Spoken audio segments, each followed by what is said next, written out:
our staycation. Old fashions.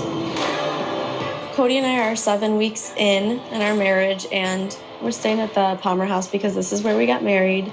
Trying to be, reminiscent of our wedding day, get those feelings back again, get that romantic feeling. Especially being 1 week away from the experiment part of our marriage being over. So on a scale of 1 to 10, where would you put your trust level with me? Probably like 4 to a 5. 4 was a bit surprising.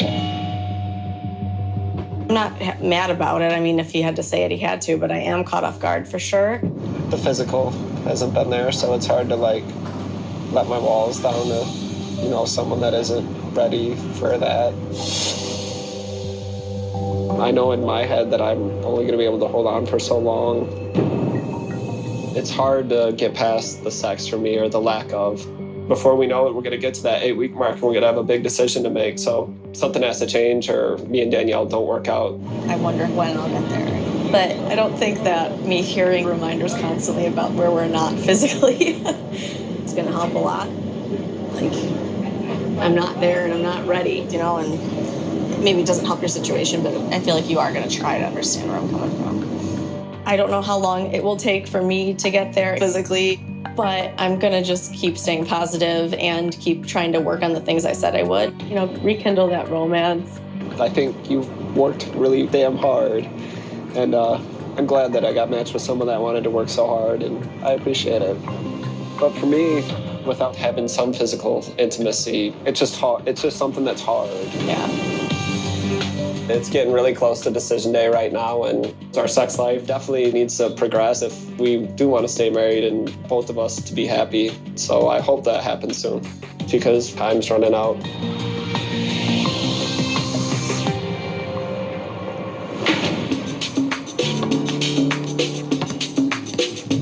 You're justifying that's unjustifiable. I took responsibility for everything that I said and did. I told you that.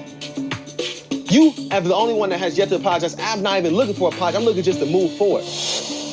Nate and I got into an argument, and he said really ugly things. I don't think that I can trust him anymore.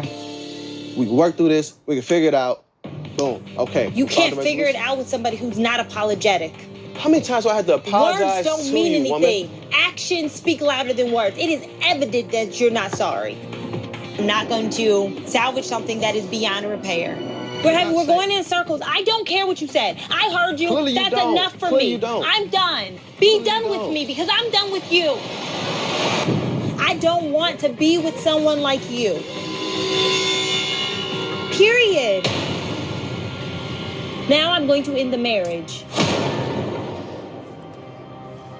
One cardinal rule in communication is when your spouse or your mate shares something deeply personal with you, you never use that against them in an argument. Once you've crossed that boundary and used their sensitive information as a weapon, it's difficult to come back from those kinds of arguments. We have a week left. You making a mistake, dude. I know a man like you would never understand that. A man like me, the same man that even when you having your ways, I ride with you. No matter what, I ride with you. All that was certain, succumb to the flame. Conversation's going terrible. At this point, I'm starting to think that our marriage could be over. At the crossroads was the gate, the window to my fate, the angel that secured me is loud. When I came into the bedroom, I said, yo, what the problem? Why are you playing with me? Did you scream at me? You're so childish. That's exactly what I said, yes. And then what else did you do? And then it was silent. And then I started getting ready, yes. Our marriage is a complete and utter failure. He clearly isn't willing to do anything besides justify his behavior. And if that's all he's offering, I don't want any of it. I told you our first day together, don't ever scream at me, marriage over. At this point, I'm starting to get frustrated with the whole thing. I was willing to take the risk to marry a stranger at first sight, but to fail, it hurts. And I really think that this is the end of my marriage.